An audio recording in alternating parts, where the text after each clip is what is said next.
How's it going, Mets and overall baseball fans? Thank you all so much for chiming in for the latest episode of Bleav in Queens. This is episode now 34 here on the show. Myself, Tyler, you guys know me here on WardyNYM on YouTube, and of course, wherever you get your podcasts.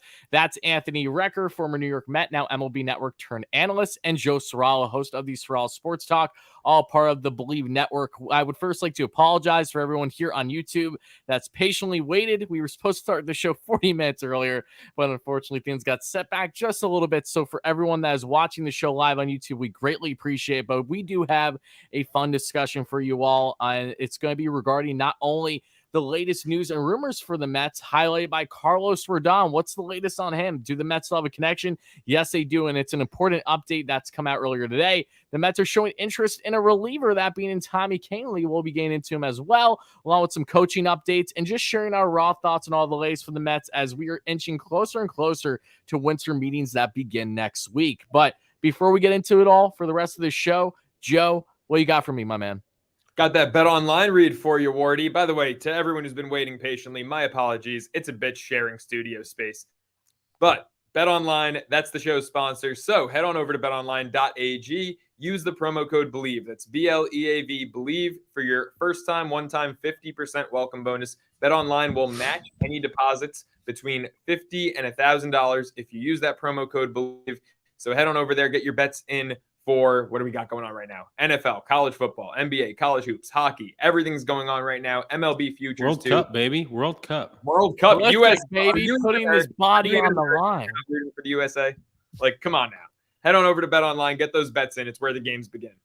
Yeah, shout out to Pulisic again. The Hershey boy himself, too.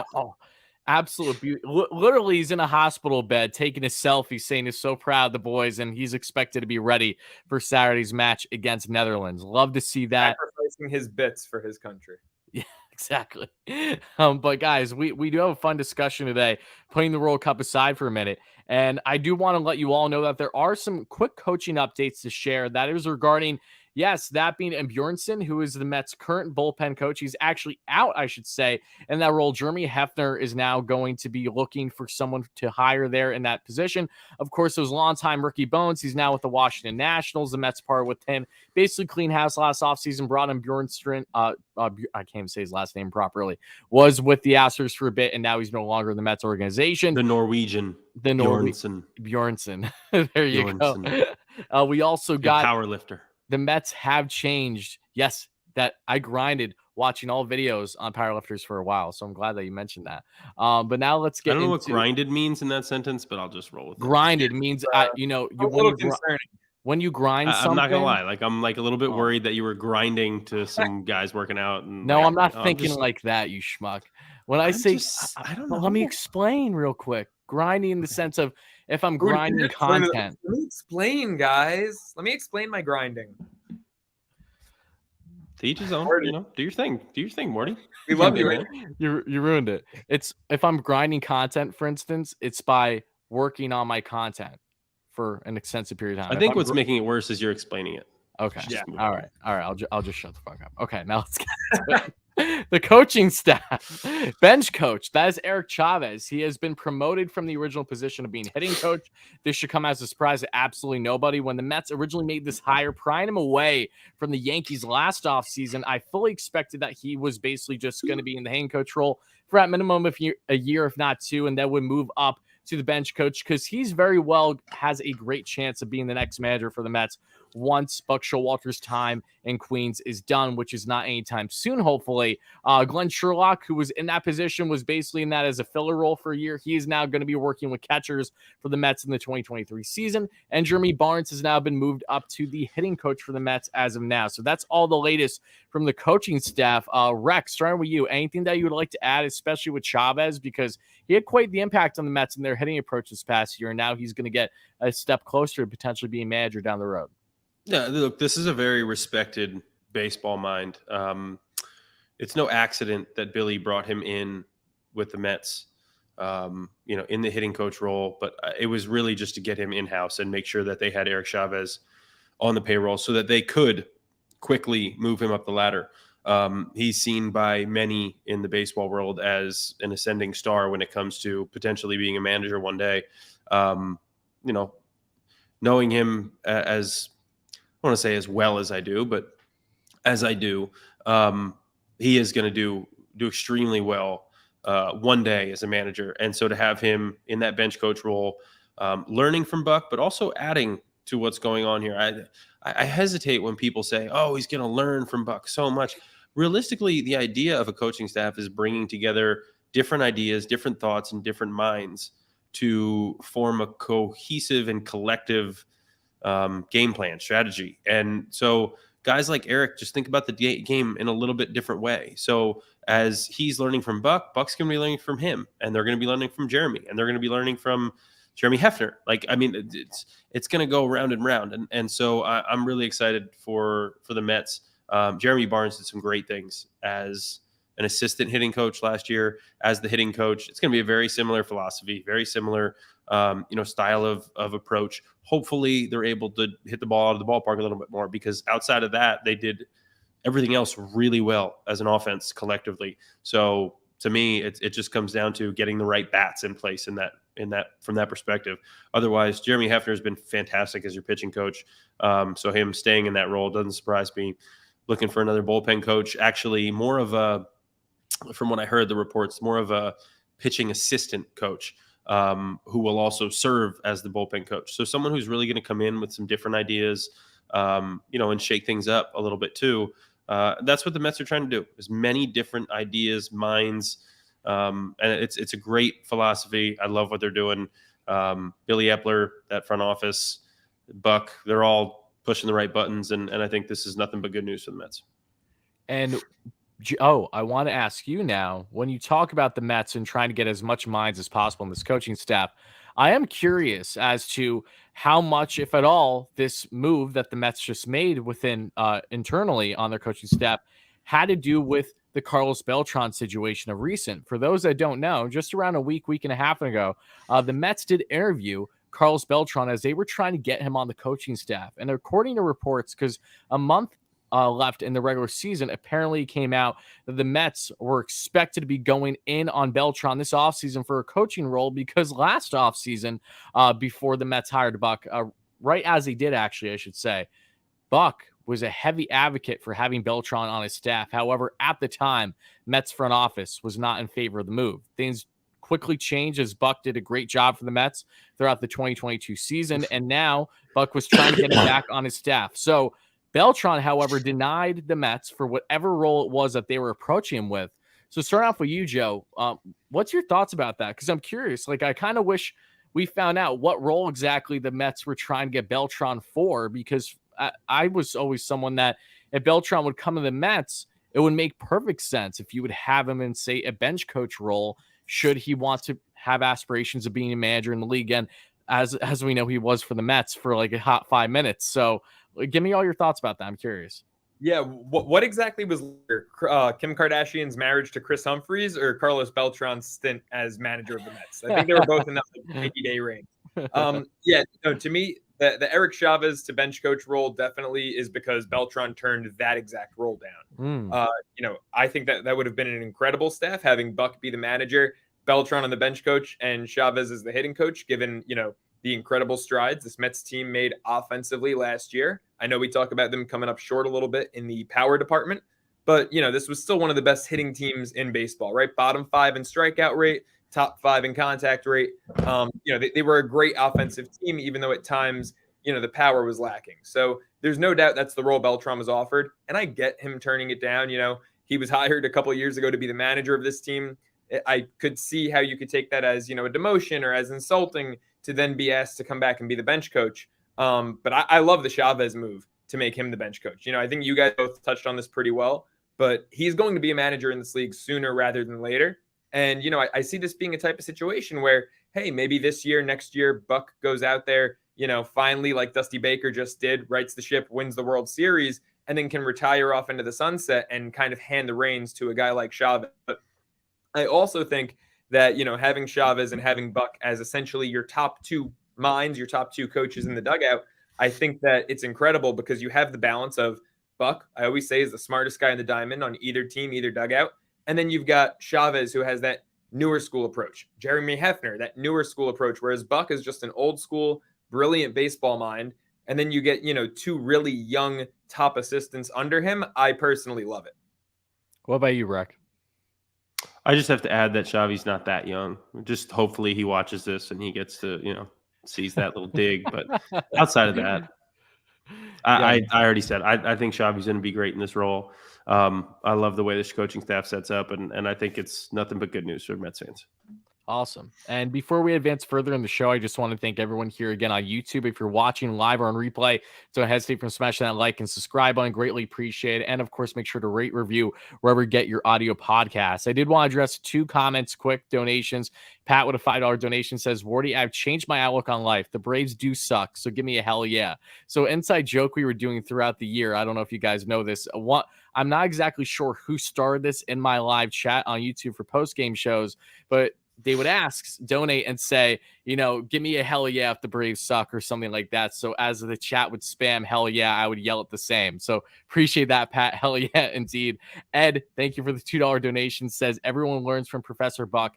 It's baseball 101. Absolutely. So thank you guys for the donations. We appreciate it. But now let's get into the news that came out today for the Mets. As we know, it has been a slow roll of an offseason thus far. We fully expect that to pick up quite a bit with the winter meeting starting next Monday around December 5th. So we did see a report from Michael Mayer and Mets Merizer earlier today coming out that, yes, while there's already around 10 teams, according to John Heyman, showing interest in this reliever, the Mets are now one of them in Tommy Kahnle, the former LA Dodger, longtime New York Yankee, New York native, a guy that's bouncing back finally after dealing with Tommy John surgery. He's only pitched around 14 innings since the 2019 season. However, he finally made his debut this year down the stretch in late September with the Dodgers, and around 13 innings or so, had a sub-3 ERA, really strong numbers for him. And again, the life with the fastball still there, hovering between mid to high 90s. The changeup that he spans almost at 80% of his arsenal right now is still at 90 miles per hour. So starting with you, Rec, I know that you had intentions of talking about Tommy before this report even came out. So let everyone know about it. Yeah, I mean, I liked him as a sneaky dark horse type candidate for this roster, as someone who could potentially come in and fill actually a pretty prominent role towards the back end of the bullpen and wouldn't cost a ton.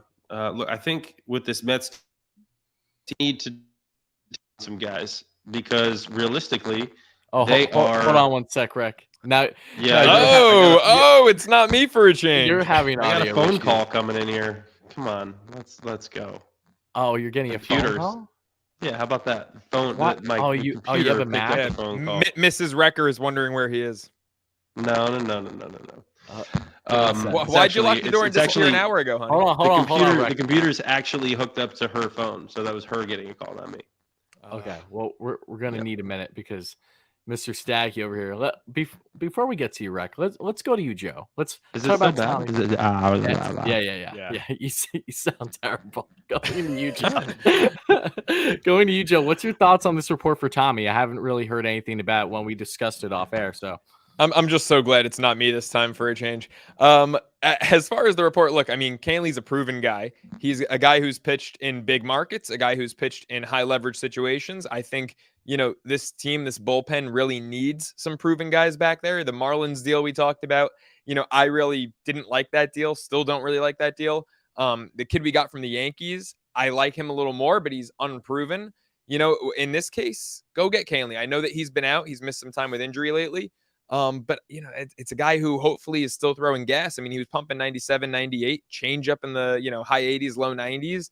I mean, he's got a change up with nearly 3 feet of vertical break, right? Like what was he working with his last season and his last full season? 32 inches of vertical break. That thing going down and away, it neutralizes lefties, makes him pretty much equally as effective when you look at his splits versus righties and lefties. I think he's a great guy to have in that pen for high leverage situations.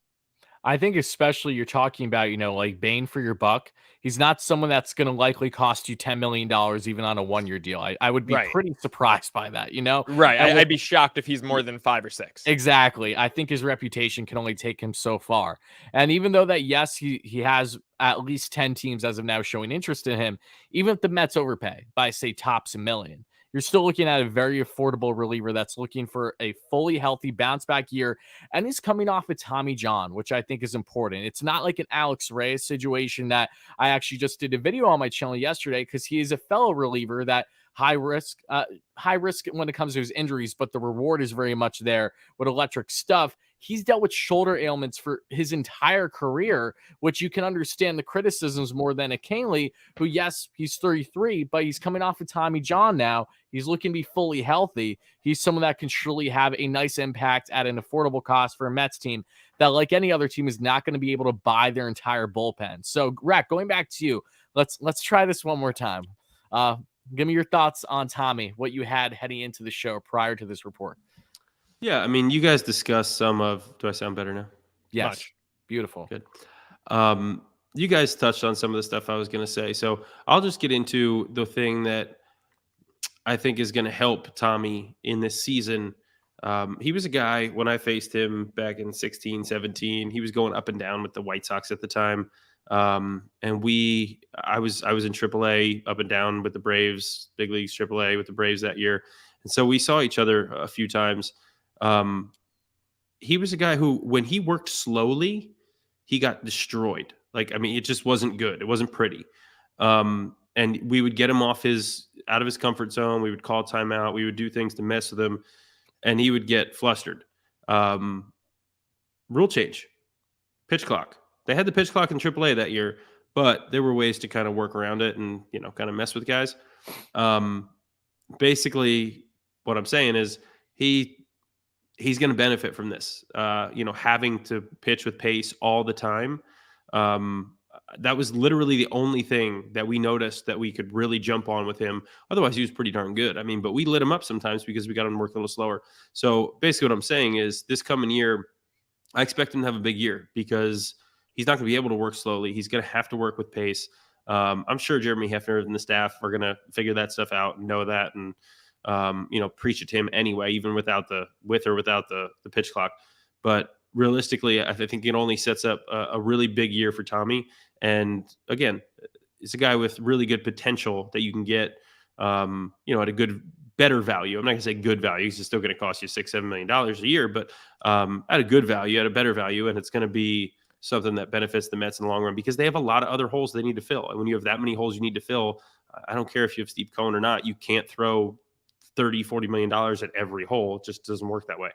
So yeah, it's going to be, I like him, as a potential signing for the Mets. He was kind of one of my dark horses, coming into the offseason, and he was someone that I had kind of circled for the Mets to go after. Really interesting little bit on Tommy Kahnle, by the way. I just saw this. First off, he's from New York, from the Albany area. Yep. And he played his college ball at D2 Lynn University down in Boca in Florida. That was one of the few D2 schools that recruited me out of high school. So that was like the second school I visited, was Lynn University. Wow. Yeah, one of the few places in Florida where it snows. Interesting. Okay. Yeah, Tommy, I didn't know there was a place.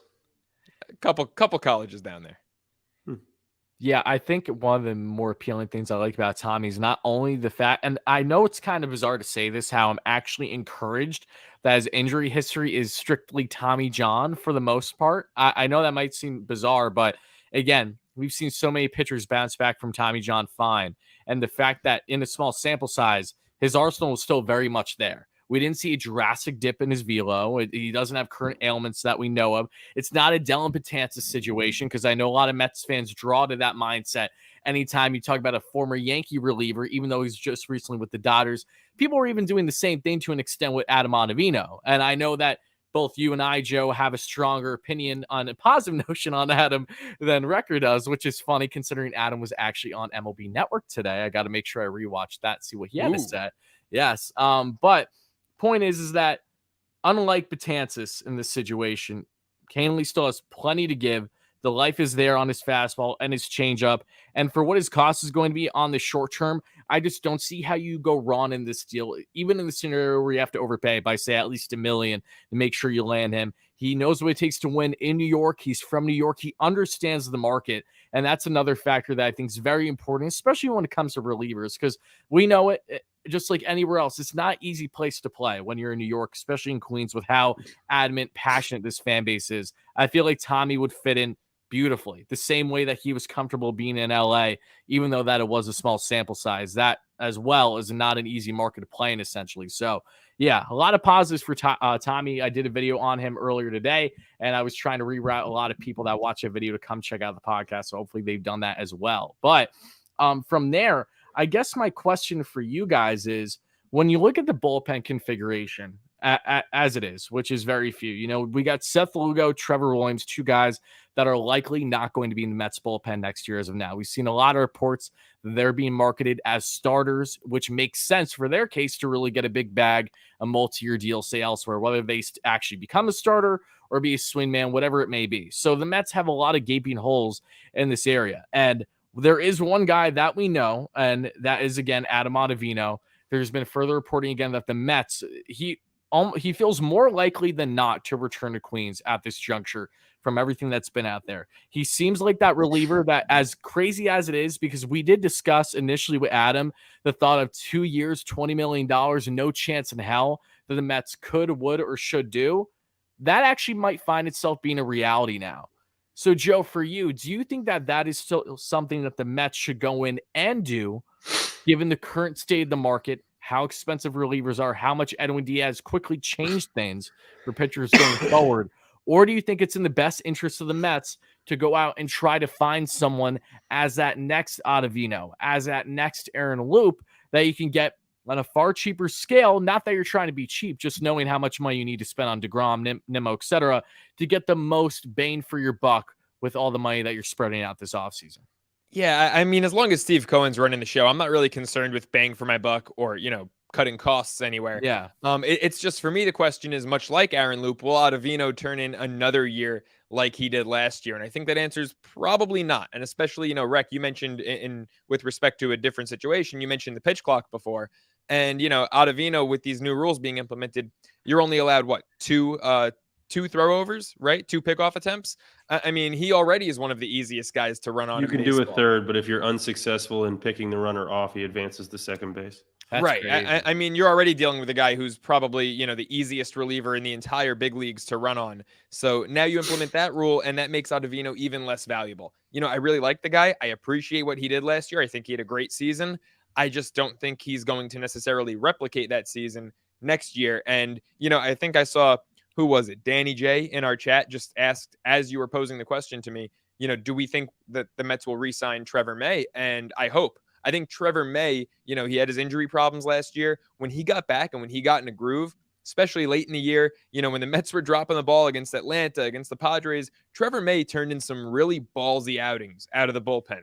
And I think that's a guy, more so than Ottavino, more so than Seth Lugo. That's a guy who I would like to see. And I think because of last year, because his stats weren't great and he didn't play that much, I think you can get a fairly team-friendly deal. I think he wants to be a Met. I'd like to see Trevor May come back because I saw some promise out of him in September. Yeah, you were adamant about that before. And Rec, I'd imagine you don't have too much more to add. I'm sure you're more so on the side of Joe when it comes to Ottavino, correct? I'm good on Ottavino. I mean, yeah. I get it. His numbers look good last year. I don't trust him. I've seen it too many times. He had a great year last year, numbers wise. That's awesome. He only pretty much did that one other time. He had a great year in, I think it was 2019, maybe with the Yankees, but his whip was still a 1.38 that year. Last year was a 0.97. He only had a sub one a couple of other times. One other time was in a free agency year. Weird. So I don't put stock in that. If you're going to be that inconsistent, which relievers are from year to year for the most part, especially a guy like that, he's got an inconsistent track record. I'm not going to invest the amount of money that it takes to get him back on this team and potentially see 2 down years for it, or even just 1 when you're a team that's, on their way fighting for a championship. So to me, I'm looking for upside. I'm looking for guys with potential. I'm looking for guys who maybe haven't tapped that potential yet, because there's, at some point you're going to have to save some money. And there's ways to build a bullpen without spending $10 million per guy, which is essentially when you're talking about Ottavino and then May and then even Kahnle. I mean, it's not going to come cheap. Kahnle, sorry, it's not going to come cheap. So at some point, you have to save some money, and it's just not it for me with Ottavino. If you had to give upwards of $10 million, let's talk quickly in the hypothetical where the Mets are likely to do this for one reliever, but not two. Would you be more willing to do that for an Andrew Chafin than an Adam Ottavino? I'm not a huge Andrew Chafin fan either. Sorry. I know. I mean, look, his control problems seem to have changed. Yes. I caught him in 2018 spring training in Arizona, and he was awful. Like, he couldn't throw a strike.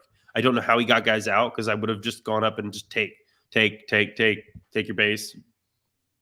Good. Yeah, I don't know. I get it. His track record has been much more consistent of late. So, maybe there's something there. Obviously, last year still wasn't his best year. Maybe that means he can get a little bit, Mets can get him a little bit cheaper than they would have, what was it, last year or 2 years ago whenever he signed with Detroit. I don't know. Just not a huge fan. Not on my radar. I want guys who are consistent, who throw strikes, pound the zone. They don't, if they give up a home run ball every once in a while, that's okay, as long as they aren't walking guys first. That's the biggest thing for me. And so I hesitate when I see guys like that. What about you, Joe? Yeah, I mean, I'm not the biggest Chafin guy in the world either. I think that there's other lefty options. I think if the Mets, really go out there and get a bunch of starters, if they go out and they get a DeGrom, they get a Senga, maybe David Peterson is a lefty you can turn to in the pen, and an internal option, certainly a much cheaper option if you're going to allocate more funds for the starting rotation and for other positions. But yeah, Chafin doesn't really. I'd rather personally, I know he's a righty, but he's kind of a lefty specialist. I'd rather David Robertson than Chafin. Interesting. And for me, I think the reason why I'm putting a heavy emphasis on the southpaw is, one, Joely Rodriguez is no longer a New York Met. Thank He God. signed that small deal, 1 year guarantee with potential of 2 with the Red Sox. I would just further showed you what the Mets lacked in doing at the trade deadline, and bolstering they really need a lefty specialist, and their experiment with David Pearson and Joely Rodriguez was not consistent enough. David never got comfortable in the pen that we saw in his limited outings that he had out of the pen, because he was between that and a starter due to injuries. And then you look at Joely, he was someone that did have some big outings down the stretch. I will give him credit. He wasn't the worst thing every time out there, but he wasn't a reliable guy that you can consistently have in the 7th inning. And then I look at it, Andrew Chafin. What has he been doing consistently for the last couple of years? It's being a high leverage southpaw. That's something that the Mets need. So I would argue that's almost vital for them to go out and get said lefty on a 1 or 2 year deal. Say you have an option after the first, whatever it'll be for Chafin. I'd imagine bar minimum $7 to $7.5 million, because he opted out of 6.5 with Detroit. So he's looking for a little bit of an upgrade there, to say the least. But someone that understands the role, can be put in those high leverage situations often, and actually get lefties out. I mean, facing lefties, he had hitters had right around, I think it was a sub 665 OPS. Against righties, they were even better. They were sub 600 with, not even a 200 average. Lefties were around 230. Joely was not like that at all. So not only getting lefties out, but handling guys without a problem in high leverage situations. I want someone that's established and not a question mark, an experiment in a David Pearson, who I think is going to battle and very well could be the Mets opening day starter in that rotation for the 5th start, I should say, not opening day. That's what I meant. I was going to say just opening day starter. Rotation. So being I was your going to say, like, when did Max Scherzer die? Yeah, I think he's going to be your number 5 starter. I think there's a great chance of that. And other than that, the Mets have no comfortable lefties in that pen. Joey Fuego, I will going to give you, that's uncertainty. I will say this, though, regarding Chafin, because you talk about his experience with high leverage situations. High leverage situations in Detroit when you're playing for a 68 and 94 that team. Was 1 year, though. Far different than a high leverage situation with a team A in New York, B that's kind of, I think we can call it World Series or bust moving forward. Yeah. So very, very different definitions of high leverage. And someone in the chat just mentioned, I'm really loving the action in the chat tonight, James, Zach Britton. I mean, that's a guy who, he's coming off injury. He hasn't, performed at the level we've seen from a few years ago as of late, but I'd almost rather take a flyer on Britton cheap than go get Chafin and pay him $8 to $10 million a year. Rec, you agree with me on that one? 100%. 100%. Britton to me, look, when healthy, that's a problem. It's a question mark. I get it. He's one of the nastiest guys in the big leagues, right-handed or left-handed. It doesn't matter. I was just looking up some lefty stats, and I didn't realize the Mets gave up the second most homers to left-handed hitters on the year. Their whip as a staff was still very good. Low walk rate, high K rate. So the only thing they did was give up solo shots to lefties. I mean, but that's as a staff, not as a bullpen, right? As a staff, so a lot of that's the starting pitchers as well. I could look it up as a bullpen too.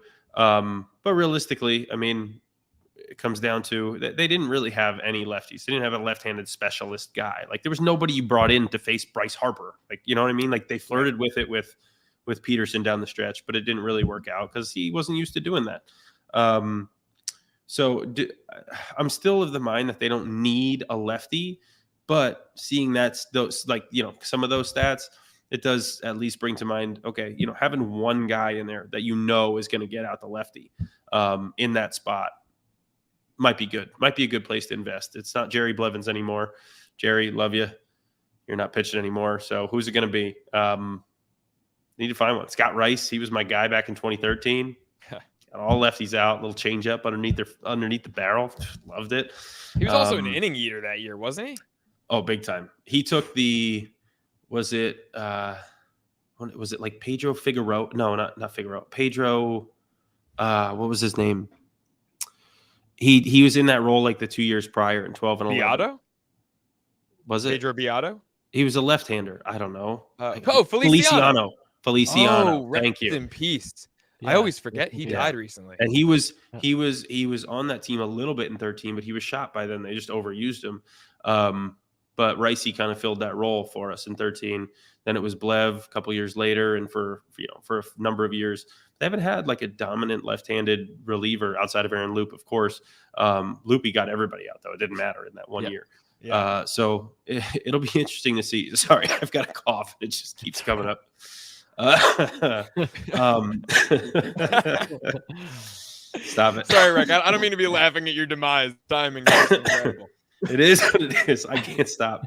Here, I'm going to mute myself for now so I can cough. Okay. It's actually a funny cough. It's like it's like a dog that swallowed a squeak toy. It's because I'm trying not to cough. I'm like trying so hard to keep it in. Okay. I'm gonna give my final 2 cents. I think the thought of going after Zach Britton over someone like Andrew Chafin is asinine. With all due respect. Yeah, you were turning red when we were saying I think that's absurd. Asinine. Yeah. Asinine. Zach Britton was one of the best relievers in baseball. And what you expect Buck to actually use him this time when it matters most? Okay. Wow. So throwing shade at the manager now. Wow. Okay, Wardy. Okay. I love Buck. Kid's been a Met fan like 4 years. Just saw 101 wins, and now apparently you still have some baggage from last year about the way you used the bullpen. I'm joking. Look, here's my thing with throwing a bag at relievers, right? Aaron Loup just got what, 13-12 mil a year from the Angels, and he sucked this year. Oh, and and I knew that was perfect for the Mets not to do. It was an overpay from the beginning. Loup was never going to put up those numbers again. I didn't think he would be this bad this year, but again, it's the Angels. They unfortunately have a tendency to do that with relievers. Yeah. Ryan Tepera, everyone goes there. I mean, Raisel Iglesias was awful, goes to the Braves, just turns it on second half. It's people just go to the Angels. Anthony Rendon. I mean, it's so bad. And now they're in the market for a big shortstop, but I'm not going to get on that tangent right now. Okay, so we talked about lefties. Let's stay on that topic for our closing topic, and that is Carlos Rodon, because Rodon has met with the Mets today, according to Zoom, via Zoom, I should say, rather. According to Zoom. Is Zoom news sources? Zoom is the news source. I'm still cooped up over Andrew Chafin. I'm sorry. I'm still coughing. It's okay. So Rodon met with the Mets here, and we'll see what comes of that. It makes sense they're doing their due diligence, obviously, because they have to weigh every single option out there among starting pitchers. Now, I do not believe that Rodon is a priority for the Mets the same way even a Justin Verlander is after Jacob deGrom, or even a Kodai Senga. And I think a big factor into that really is that compensation pick. I think that naturally pushes the Mets aside. They take a lot of pride in their draft picks because they do really well with them year after year. So as great as Rodon is, I'm not surprised if that's somewhat of a factor. However, he still is a fit for the Mets. And rotation-wise, he would be phenomenal for the Mets to not only just have a southpaw, but a reliable southpaw, a dominant one. Yes, David Pearson definitely had some great moments this past year, but he's still someone that we're trying to see if he's going to be a consistent guy, because a lot of the times where he was given a start, it was against lesser opponents that we saw this past season. So having a truly dominant southpaw towards the top of your rotation would be beautiful for the Mets here. So Rex, starting with you, what's your thoughts on Carlos Rodon? Because again, I do not think he's going to land in Queens as of now, but especially in the scenario where the Mets do not bring Jacob deGrom back, which also I would say feels unlikely. Thankfully, I can say that right now. Rodon surely would be a phenomenal fit for this rotation, injuries aside. Yeah, I'm a Carlos Rodon fan. I think he's, in my opinion, he would be higher on the list than Justin Verlander as far as desirability. Because realistically, to me, I know that I'm going to get at least a few years out of him. Like if I give this guy a 5-6 year deal, I don't know what he's going to command, but maybe it's more than that. If I give him that, I know I'm going to get 3-4 years out of him that are going to be pretty darn good. I mean, this guy's dominant. You go look at his stats the last couple of years. He's been not just one of the best lefties in the game. And as starters, I don't really care that much about having righties and lefties. I mean, it's nice to have a lefty. You face a predominantly left-handed lineup in the playoffs. You want to have a guy go out there. I get it. Like, that's good. I don't need it, because if you're a great starting pitcher in the playoffs, you'll get guys out regardless. But having a guy like Rodon would be fantastic. His arsenal, the way he uses it, that fastball, the slider, there's nothing about him that I don't like. So to me, he would be high on that list. I'm not going to say above deGrom, just because when Jacob's healthy, he's the best pitcher in the world. But the fact that Rodon, seems to be past some of the injury history he's had, you got to reward that. The last 2 years, he stayed very healthy and he has pitched awesome. And to me, that's all I need to see. I love this guy. I think he's a great fit for the Mets. Joe? Yeah, I think, right after deGrom, Rodon's the next option. I agree. I think he's better than Verlander. And, even though Verlander obviously this year had a better season, maybe he turns in a better 2023. What are you going to give JV? A 2-year deal? And then you're going to have Verlander and Scherzer depart at the same exact time and leave your starting rotation. $40 million too. Yeah. I mean, you're going to have two guys on the books for a combined $85 million the next 2 years each.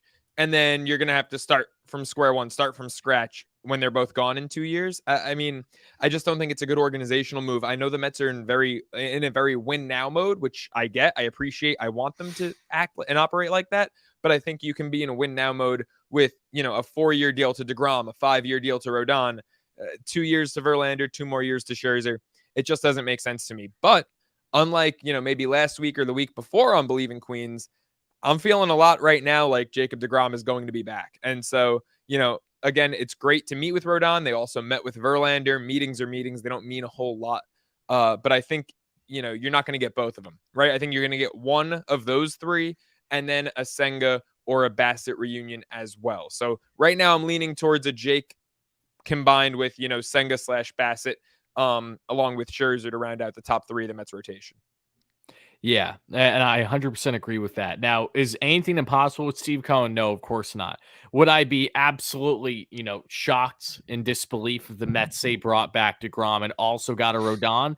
I wouldn't mean disbelief, because anything's possible. However, I would be genuinely surprised. I think we're under the mindset that it's probably just going to be one of those, those big heads at the top, and himself, Verlander, and Rodon. But that would be ridiculous, by the way. If we had Jake, Max, and Rodon as our top three, it's done. It's done. That's what else is there to say?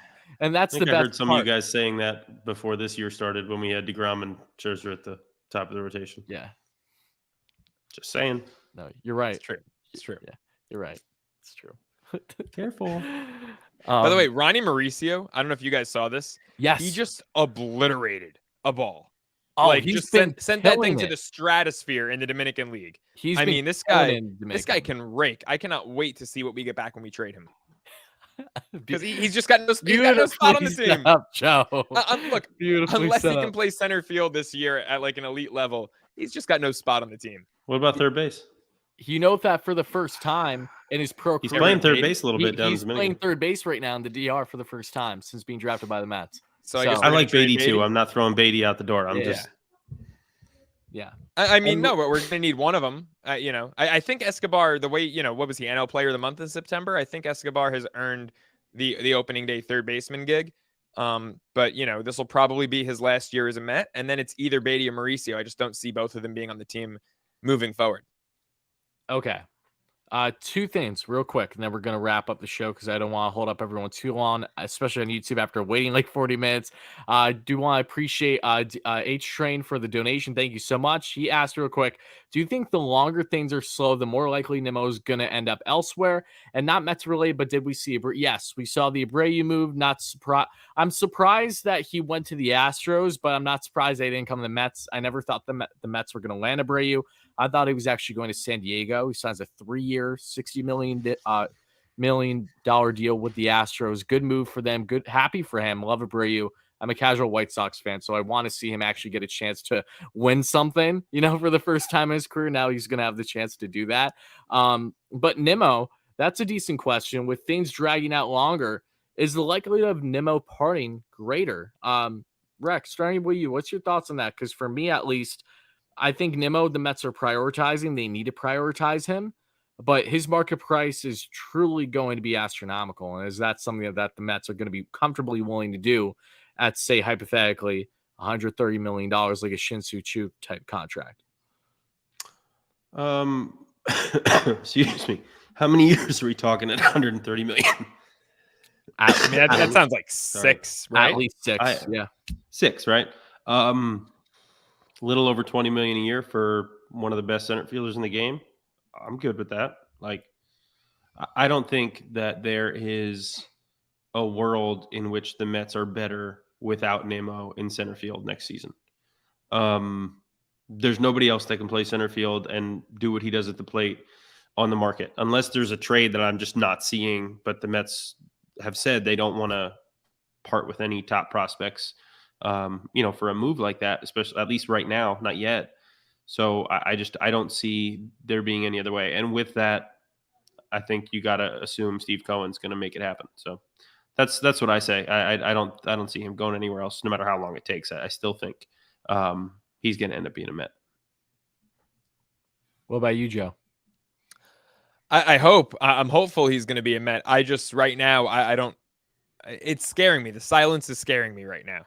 And, I feel like you might get, the Colorado Rockies specifically scare me because they have no plan, but they'll just spend stupidly. We saw it with Chris Bryant. Like, the Rockies seem to throw money in weird places. They won't lock up Arenado, who's a generational player, but then they'll go throw money at Chris Bryant with nothing around him and no plan in place. So I could see them, coming in and offering more than the Mets potentially.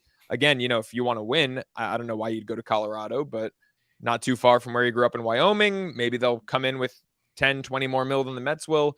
I don't know, but the silence. I don't want to play center field in Colorado where you're going to have, I don't care if the pitching's faster. If there's a pitch clock, you're still going to have 4-hour games. You're still going to have high scoring games. You're going to have balls. You're going to be running all over the place.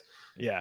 I'm sorry. Like, I'm good. I'll go somewhere else. Like, that was one thing. Honestly, it's funny because Daniel Murphy ended up in Colorado at some point. But I remember when he was a Met towards the end of the year, I remember him saying we were in Colorado and he was like, I'm never going to sign with Colorado. Never. I would never sign with Colorado. Just because he said, like, after the games, he felt like complete ass. Like, he couldn't recover. You're at a mile elevation and he couldn't recover and the games are longer and it's hard on your body. Like, that's stuff that goes on in guys' heads. Like, it's actually a part of, what they're thinking about come free agency time. So Brandon's too smart for that. In my opinion, I don't know. I mean, he could end up there and maybe they make a push to do some competitive things. No, not going to happen. Yeah, I don't know. He's to me, he's going to end up being a Met. His market's going to be great, but I think he gets the overpay and stays here. I hope, man, because look, and I'll stand by this, even though right now I feel like DeGrom returning is more realistic. I'll stand by what I said a week or two ago, that Brandon Nimmo is more important to the overall success of this team than I think Jacob DeGrom is right now. I agree with that. Well, because realistically, you bring Nimmo back, and then I would love to have DeGrom, but if you don't, you have options that you can go with at that number 1, number 2 starting rotation guy. I don't like numbers, but whether it's Rodon, whether it's I don't love Verlander, but whether it's Verlander, and I think that gives you the opportunity to, if you do sign Nimmo to a bigger deal, maybe you do think, okay, well, we can save a little bit of money on Carlos Rodon. But honestly, if you sign DeGrom, even though it's more money, you're going to make more money off of Jacob DeGrom because he's so marketable, especially in New York. So it's tough. I just think there's an opportunity for them to bring both those guys back and still fill out the rest of this roster. Like I said, find areas where you can skimp. The bullpen's a place where you can skimp. You don't need to go out and sign every big free agent. There's no guarantee they're going to be great. Build a bullpen the right way. You've actually got some prospects that showed a little bit of promise too, whether it was in the bullpen or not. What if Tyler McGill isn't in the starting rotation? Should he be in AAA starting? Yes, he should. But could you use him as a bullpen piece late in the year if you need to? Absolutely. Guys, he's really, really good. If you saw him at times this year as a starter, he was filthy. I can only imagine that in the bullpen if he gets an opportunity to really try to do it. That said, I would still love to see him in the rotation more than anything else. Wish we still had Colin Holderman, but it's a separate issue. Put some respect on Vogie's name, damn it. I love Vogie out here. I love Vogie, but I don't like the report that the Mets are going to do this internal DH crap again. I'm sorry, you lose positions on the bench, but you don't need to go out and sign a DH, right? Like, can we at least agree on that? You don't need to go out and sign. I love Josh Bell. You just sign depth. Sign depth. Yeah. And guys that can hit, guys that can play different positions, and then just rotate the DH. You already have DHs on the roster. Pete's a DH. Pete is a DH. So don't kid yourself. He's a DH who plays first base. So why would you add more DHs to this roster? Vogie is a DH, obviously. Right. So if you add any more DHs to this roster, you are handcuffing yourself in ways defensively and on this roster that just don't make any sense. So to me, it's go out and find guys who put together great ABs, who, can obviously put the bat on the ball, who can pop some. There's not a ton of those guys out there. I get that. Brandon but get Drury? Guys who are athletic, you can move around. What's that? Brandon Drury? Would a reunion there be possible? He can play anywhere. I don't like it. Who else fits the mold, though? I just don't see a lot of guys who right now. When I see that report, I'm thinking they're leaning towards Alvarez or Vientos. That scares me because Vientos shouldn't be on a roster with Pete and Vogel back. Vientos won't be on the roster. It'll be Alvarez, and he'll be either catching or basically a third catcher backup who's DHing, which is fine. That's why Sherlock is in the role he is now as a catching coordinator / running game coach, preventer, whatever. I don't know what they called it, but they're going to do things to try to make it easier for Alvarez to work into that role, whether it's to start the season or as the season goes on. That's why they set Sherlock in that spot so that they can use him as a resource for Alvarez. Alvarez can use him as a resource to learn, to get better. Hopefully that continues. And hopefully they work on his run too, because his run is just not pretty. The troll run. I got him up on the wall behind really me. I have high expectations for him, and for good reason. He's going to be great. He's going to hit, man. He's going to hit. So you don't need any more DHs because he's going to be a DH on the roster too, realistically. I mean, whether he can catch or not, Nito will be back there catching a little bit. I don't know what they're going to do with McCann, but it's going to be. To the moon. Is that an option? I mean, you never know. For the amount of money you're paying him for the next 2 years, you can afford it. You could just tell him to use his own money. Yeah. Launch him to the friggin' moon. One last thing that I want to add here that I think a lot of Mets fans should keep in mind with that initial report. Should that hold true, that the Mets will stay internal for their DH, one, it does make a lot of sense given their young, promising talent. We want to see these kids get playing time, right? This is how you give them playing time in the one position where the Mets do not have a pure lock to be playing every day. Vogelback is not going to be playing every day because he struggles mightily against lefties. That's the reality. So let's not forget, Mets fans, just because they may stay internal with their DH does not mean that they're not going to add anyone offensively, okay? DH isn't the entire lineup. The Mets can still add to this lineup. It's just a matter on what would they do? What trades will we potentially be had? Is it possible that one of Escobar or Kahnle will be traded this offseason? Who knows? There's always uncertainty when it comes to this time of year for the Mets. They're going to be looking for upgrades in every position imaginable. That's what teams always do. It's just a matter of if anything is going to solidify. So don't be surprised if the Mets do add a bat this offseason at minimum. The real question is, Who's that going to be, and where are they going to play? Because the Mets are making it clear that they are not going to prioritize a player strictly for a position that is not a position, if that makes sense. So with that being said, Mets fans, I think that's all we got for this episode 34 of Bleav in Queens. Stay tuned. We will probably be back yet again, unless there's breaking news that we want to discuss together. Winter meetings is next week, so keep an eye. As of now, we're going to try to eye for next Tuesday during the winter meetings. That's going to be a fun episode, a live show here on YouTube, so stay tuned for that. If anything changes, we'll keep you up to date on social media per usual. But guys, thank you all so much for watching and listening. Hopefully, we'll be able to get more of your questions and shows going forward. Stay tuned for more content here on WardyNYM per usual. Podcast aside, make sure to give it a rate review wherever you get your podcast. Greatly appreciate. And from there, Anthony Recker, make sure you check him out, Anthony_Recker on social media, and of course at MLB Network. Joe Sorrello at the Joe Sorrello on Twitter. Make sure you check him out as well with his Sorrello Sports Talk podcast. Speaking of the podcast, Joe, do you have any new exciting episodes coming up that people should know about? New episode tomorrow. It launches at noon Eastern, 9 a.m. Pacific with Mike Golick Jr. It's going to be a fun one.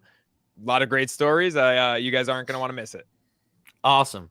Going to make sure to check that one out. And also Yoshima, great member of the channel. Thank you for the donation. He says briefly, do y'all think a trade to unite the Diaz brothers is possible this offseason? I'll say it's possible, but I don't think it's likely just because I know that Alexis is going to come at a hefty price. That's why the Mets weren't able to land him at the trade deadline, but he would be amazing for this bullpen. There's no denying that. But thank you again for the dono. Thank you all so much for watching and listening, and we'll catch you guys later. Let's go Mets, baby. Peace out.